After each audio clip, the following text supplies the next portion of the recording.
Hello everyone. Thank you for being here today. I hope you're all having a wonderful day.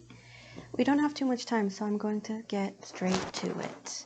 First of all, I would like to apologize to you if there are any weird noises in the background. I've been having a hard time keeping my cat away from the camera.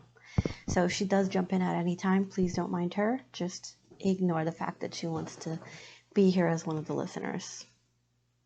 So today on our agenda, we're going to be talking about a few leadership theories. And we have 4 theories on our agenda today. First, we're going to be talking about contingency leadership theory. And then we're going to be talking about continuum theory, path goal theory, and leadership substitutes theory. I do have my notes here, so I hope you don't mind that I'm going to take a look at them every now and then because I made myself a map of bullet points.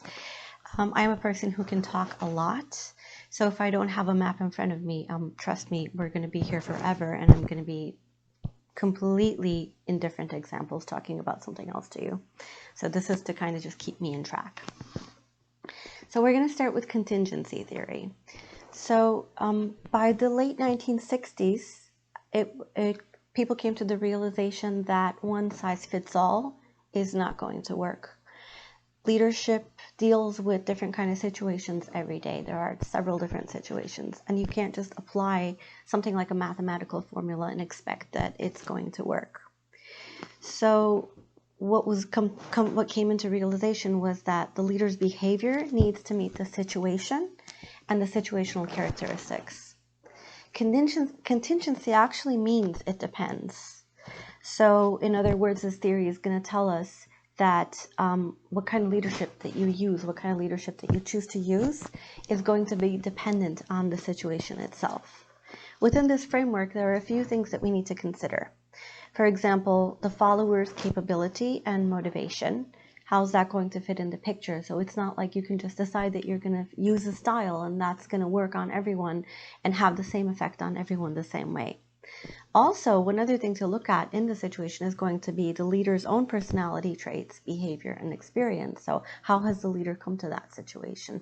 What brought that leader to that situation? It may not be enough to look at how the leader is performing. So you need to have like the package deal of the followers and the leaders working together, depending on relative to the situation, if you may. And then, of course, the main driving force here is going to be the situation for us. So here we need to look at the task, the nature of the task, what it involves, how it needs to be worked on, the structure of the task, and the environment itself. So you may have some changes in the environment that are going to affect the situation as well. Now, a good example to talk about here would be, if you remember, in one of our discussion boards, I had mentioned that my father owned a small business in Turkey. And he was a very type X leader. And that's the way the employees were kind of used to his behavior. This was, I would say, kind of his personality trait. He was always a very strict man. But his father used to be the same way as well. He also owned a business, and his father also was a very strict type X leader.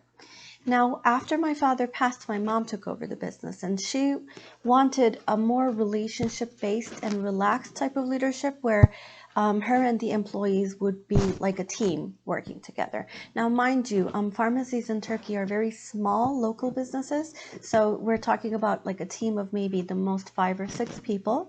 They're like traditional pharmacies used to be in the United States, so you can just buy pharmacy items. It's not like this huge market or department store that you walk into where you can find things A to Z. So it's just a small local store. Again, we're talking about a team of maybe 5 or 6 people. So she wanted to implement a more relaxed relationship-based style, if you may, maybe, and she wanted to make the decisions based on the situations. So I would say that she was trying to apply, even that she didn't really know that she was doing this, but she was trying to apply the contingency theory in her workplace. What happened there? She was met with some cultural obstacles.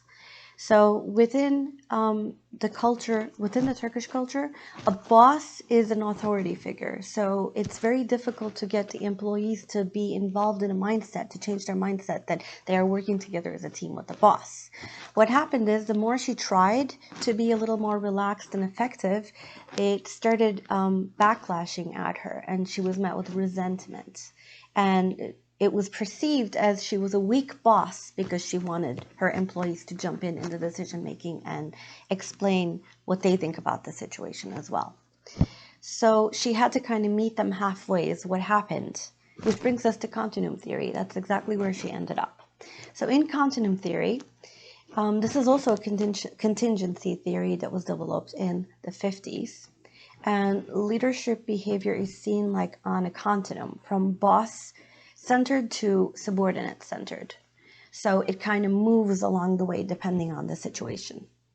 And the model focuses on who makes the decisions at what point of the continuum. So what happened to my mom is she kind of had to meet them halfway, where she wasn't a complete authority figure, but they were also involved in decision making. So they kind of like met at the half of the point. To me, if you ask me, this is very similar to Aristotle's proper mean. What Aristotle stated was that you can't, in realistic situations, because things are relative to situations, you can't find the mean mathematically. You have to talk about something that's called a proper mean. So you've got two extremes on each end of the scale. In our case right now, we have the boss and the subordinate. And the proper mean relative to the situation is going to move between these two extremes. So in other words, again, if we go back to our example, this is exactly what my mom did. She had to take her theory from the contingency theory into the other contingency theory, where she was kind of moving along the continuum, meeting the followers and employees halfway, trying to kind of ease down the resentment. So she still had to be the authority figure at the end, the person who makes the final decisions, but not as type X as my father was. So as a team, they hold meetings, they hold regular meetings, they talk about the situations, and she listens to everyone's opinion, but she is the final decision maker. Certain criticisms were brought to the continuum theory in that this theory lacks the testing and research and experimentation that all the other theories had. So it hasn't really been tested. So this is one criticism that was brought to this theory. That brings us to path goal theory. Now this was developed by Robert House, and it is based on a number of moderators between task and person-oriented relationships. The behavior of the leader here influences the performance of the follower, and what's important here is that the follower is satisfied. So you're working towards the satisfaction of the follower. So remember that people act in self-interest, and a reason a follower is going to go towards a common goal that the organization has is if they get the answer to the question, what's in it for me? So you as a leader need to kind of make sure that the employee is satisfied. Now, a locus of control does become an issue here. This is something to investigate because you need to keep the follower satisfied and motivated. So this actually adds a lot to your plate because you're kind of working around seeing you need to recognize what your followers exactly need and want to be able to keep them satisfied in also meeting your organization's goals and your goals. And this can get tricky because self-discipline can become an issue here. You're attributing a lot to the follower in that they're going to have the self-discipline to follow through. Let's say they lost satisfaction and motivation at some point. Who's to say that they're not going to sabotage, resent the task, or start rebelling against you and start rebelling acts against you? So other factors to look at here, again, you need to consider the ability of the followers and the environment itself. So you may also meet some cultural obstacles in this case as well. Not maybe, even if it's not on a global scale, every organization has their own culture. So you may end up meeting some kind of cultural obstacle here. The criticism brought towards this theory was, how will the manager know which style to use? So it kind of tells you that you need to keep the followers satisfied in their work environment and motivated, but it doesn't exactly give you a model, if you may, or the model that it does give you actually is not the model that kind of tells you exactly what to do step by step. So it doesn't really map out how you need to follow through, is the criticism that was brought to this theory and model. Leadership substitutes theory is the last theory we're going to be talking about today, and I realize that we're getting really pressed with time, so I'm going to kind of speed this up so we can just wrap it up. Maybe a minute or two over. So all the other theories that we looked at just automatically assumed like there's a mathematical magical formula that it's going to give you a map and a model, and you're going to be able to implement this in your workplace because you're the supervisor, you're the leader in that position. What they don't look at is there are going to be certain instances, certain situations that are beyond the leader's control. So in some cases, the leader's behavior and the leader's role might become irrelevant to the situation. So that's what leadership substitute theory looks at. So let's say, like in an organization such as the one that I'm working in right now, there are several layers of leadership, and there can be an issue where my immediate supervisor may not be able to solve, let's say. So we're a team. We answer to the Gen Ed director. The Gen Ed director answers to the dean, and the dean answers to executive leadership.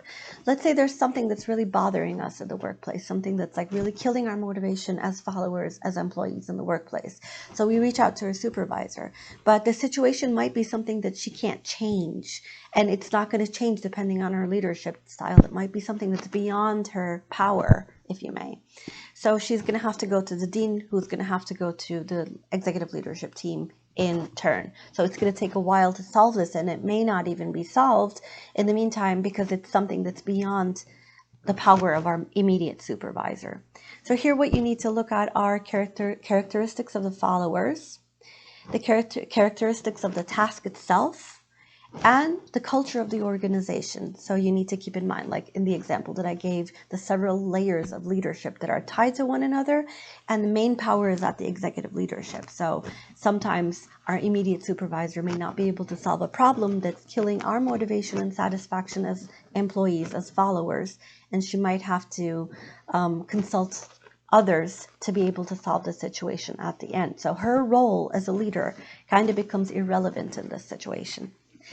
So that brings us to the end of the discussion on these 4 theories. I know this has been very brief and wrapped up. I kind of just wanted to provide a very brief summary to you with a few examples. And if you have any questions, I would love to discuss this further with you, or maybe chat with you after you've followed through this video. So thank you for being here today. And it was a pleasure as always, and I wish you a wonderful rest of the day.